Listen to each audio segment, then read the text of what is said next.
house po na ating papasukin, this is actually a 179-year-old house. So this is the house where Emilio Aguinaldo was born on March 22, 1869. And it's also the place where he declared our independence June 12, 1898. And also, dito rin po siya nakadilig. Kaya po kami tinawag na shrine.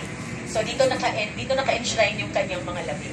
So he died on February 6, 1964. At last will niya, nandito po siya malilig sa kanyang bakuran. That's why he's here. Okay, so pasok po tayo sa loob.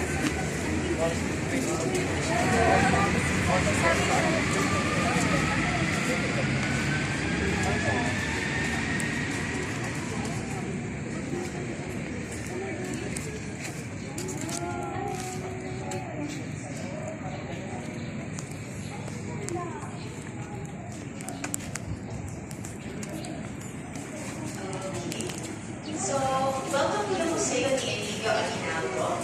So, this is the house of the president. So, itong lugar kung nasan tayo, this is actually yung tinatawag natin na silong ng bahay. So, yung silong, it serves as a parang garage for their carriages. It also serves as a kitchen and also a place for their cargo. So, tawagin natin before ay kamali.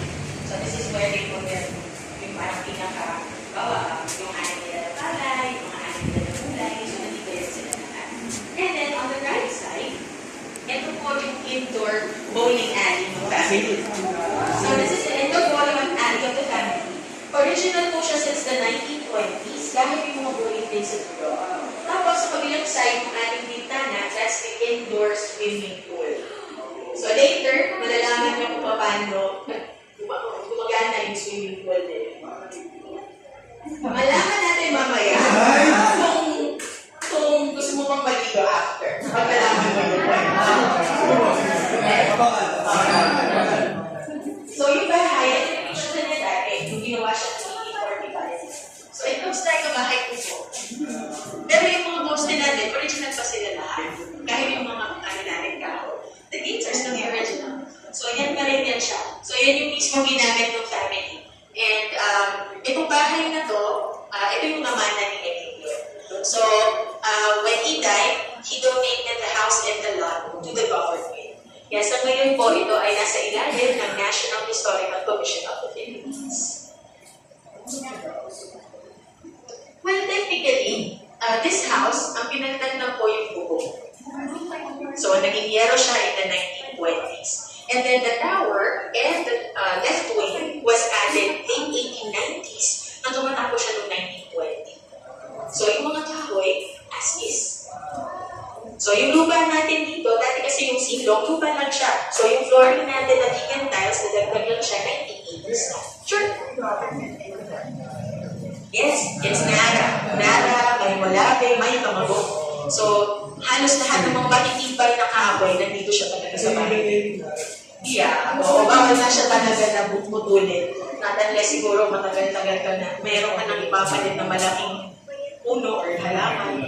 So, we encourage talaga na yung mga tao magtutugal ng puno. Meron tayo na ito pa rin. Okay, so this way, please.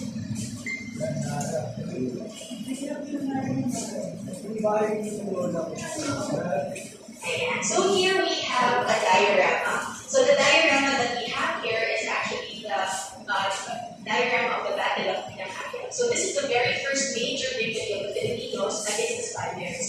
At dahil si Emilio Aguinaldo yung nag-lead sa Filipinos into victory, ito rin yung naging reason why he was called General Emilio.